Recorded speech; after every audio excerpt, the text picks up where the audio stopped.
this is probably one of my most favorite exercises.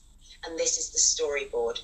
And what this does is it allows you to celebrate who you are. It gives you ways that you have motivated yourself in the past, and all of that put together encourages you to do it more.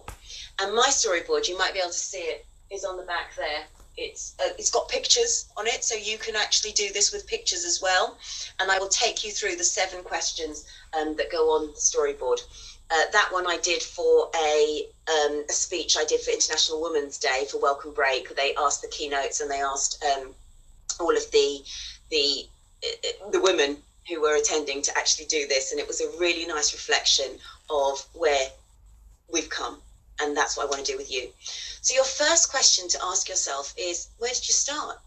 You know, was it a very privileged life? Was it underprivileged? Did you start somewhere where you never really expected to get to where you are now? So where did you start? Because where we've come from is still part of who we are.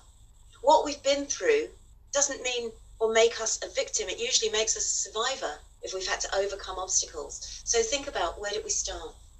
And then look at where you are now. And those 2 things put together are a great way to first of all see just how far you've come. Even if you've taken a very meandering pathway, it doesn't matter, but you have got to where you are right now. And with that, I want you to think about how you got there. What barriers did you overcome? What things did you try?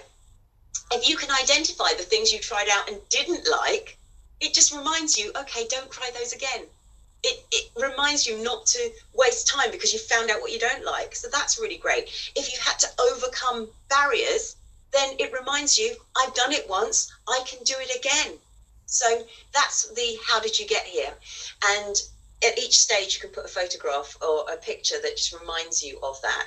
It doesn't need to be of people from your life, it can be a symbolic picture. Then the next question is, what motivates and inspires you? So thinking about how you got there, thinking about the things you've overcome, thinking about the barriers, thinking about the pathway you took. What motivates you? What concepts, what behaviors motivate you? Who motivated you? Who inspired you? What inspires you? And then again, you've got this idea there when you're thinking about what motivates and inspires you of what you can come back to and what you can reflect on next time you're in a situation where you're feeling down and you need to motivate yourself and pick yourself up again. Next point, what highs and lows came your way? There will be wonderful things to celebrate. And if you think about the highs, that will make you feel good.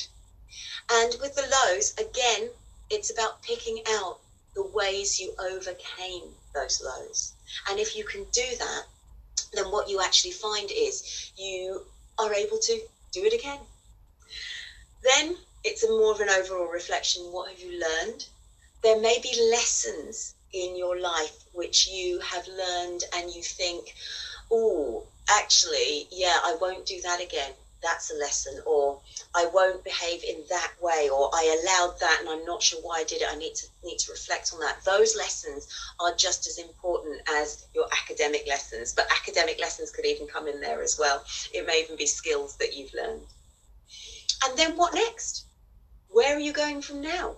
And what I do suggest you do here, 2 things. The first is have a vision carousel. And what a vision carousel is, taking pictures of perhaps the life you want to be living. So you've always got that focus. It's a carousel because you put it on your phone. So you simply just scroll it as an album. So it just goes round and round, as opposed to having your vision board. It's the same principle, but a carousel for me on my phone is a lot easier to work with.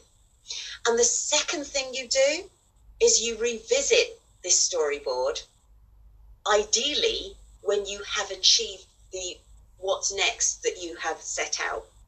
Or you might want to revisit it in 3 or 6 months' time, because there you will have learned more things, and there you might already be ready to set your next goal and make your next step up.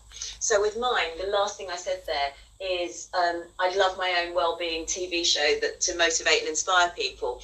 And over the summer, and you can see it on my YouTube channel, it was called Psych Back to Basics. I did 6 shows with disruptive TV, and that was amazing. That was lots of fun. So there again, it's very much masterclasses like this. I had that opportunity, and now it's time for me to revisit this and think about where I'm going after that. So it's a great check to see that you're on the right road and to keep going. It propels you forward.